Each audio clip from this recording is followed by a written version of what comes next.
బాధ్యత లేని వారికి బాధలు ఉండవు, బాధించే వారికి విలువ ఉండదు, వేధించే వారికి బంధాలు ఉండవు.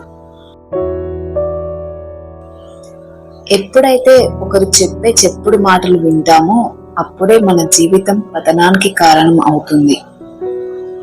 మన జీవితమైనా ఇతరుల జీవితమైనా అపార్థం చేసుకోకుండా అర్థం చేసుకోవడానికి ప్రయత్నించండి. ఖర్చు పెట్టే వయసులో కాలంతో కాలక్షేపం చేయాలనిపిస్తుంది. ఖర్చులు లెక్క పెట్టే వయసులో కాలంతో పరుగులు తీయాలనిపిస్తుంది.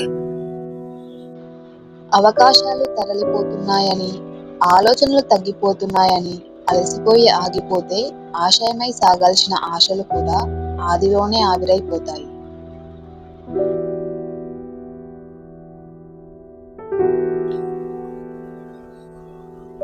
మనుషులను అంచనా వేయడం అంటే సముద్రం మీద ఇల్లు కట్టడం లాంటిది.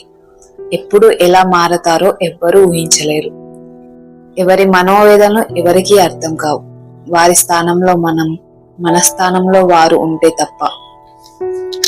సంబంధం లేని వ్యక్తులకి, లాభం లేని పనికి ముందుకెళ్ళి ఎవ్వరు సహాయం చేస్తారో వారు దేవుడితో సమానం.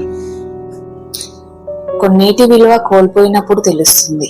కొన్నిటి విలువ అవి దొరికినప్పుడు మాత్రమే తెలుస్తుంది.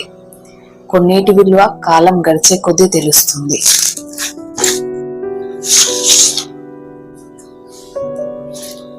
ఒక మార్గంలో సాధ్యం కాకపోతే మరొక మార్గంలో ప్రయత్నించు, అంతేకాని ప్రయత్నాన్ని మాత్రం వదిలిపెట్టకు.